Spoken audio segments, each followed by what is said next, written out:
সালে বোয়িং কোম্পানির উপরে ফ্রড কেস করা হয়েছিল, যেখানে বোয়িং নিজে স্বীকার করে তাদের এই ফ্লাইট 737 ম্যাক্সকে উড়ানের ছাড়পত্র দেওয়ার জন্য তারা আমেরিকার এভিয়েশন ডিপার্টমেন্টকে মিথ্যা তথ্য দিয়েছিল। আর এর জন্য বোয়িংকে $2.5 বিলিয়ন ফাইন করা হয়েছিল। আর ভিডিও শুরুতে আপনাদের যে চীনের প্লেন দুর্ঘটনার কথা বলেছিলাম, সেই প্লেনটাও বোয়িং কোম্পানির ছিল, যেখানে বোয়িং ফ্লাইটের সফটওয়্যার MCAS ফেল করে গিয়েছিল।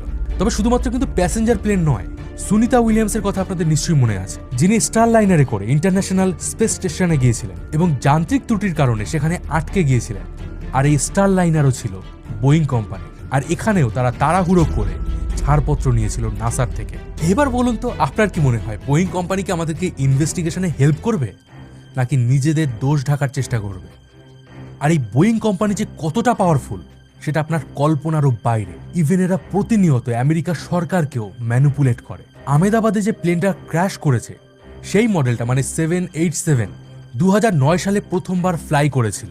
এই প্লেনটিরও সেফটি প্রোটোকল ভালোভাবে চেক করার আগেই তড়িঘড়ি করে এক প্রকার লবি করে এটাকে আগে ভাগে লঞ্চ করা হয়েছিল। সে সময় বোয়িং বলেছিল যে এটা পৃথিবীর সবথেকে সেফ প্লেন, কিন্তু প্লেনের শুরু থেকেই একটার পর একটা ডিজাইনে ফল্ট ছিল। 2024 সালে আমেরিকার পার্লামেন্ট মানে কংগ্রেসে স্যাম সালেহপর, যিনি একটা সময় বোয়িং কোম্পানিতে চাকরি করতেন, তিনি বলেন 787 ড্রিম লাইনারের ম্যানুফ্যাকচারের সময় পার্টসগুলোকে অতিরিক্ত প্রেসারে জয়েন করা হয়, যার ফলে ভবিষ্যতে এতে ক্র্যাক সৃষ্টি হয়। এছাড়াও এর ডিজাইনে আরও বেশ কিছু প্রবলেম ছিল। তাও স্যাম সালেহপর কিন্তু কংগ্রেস পর্যন্ত যেতে পেরেছিলেন।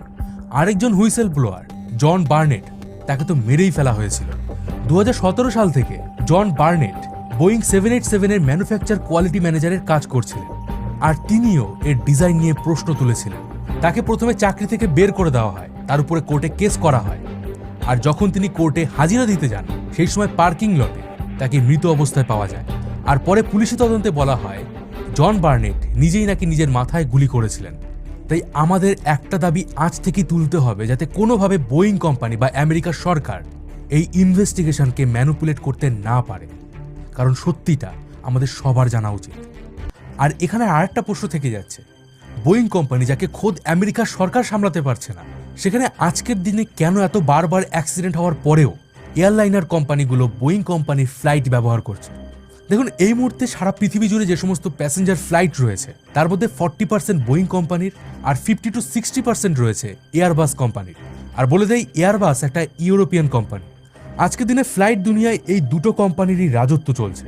একদিকে আমেরিকা সরকার আর অন্যদিকে ইউরোপিয়ান ইউনিয়ন নিজেদের জিওপলিটিক্স পাওয়ারকে ইউজ করে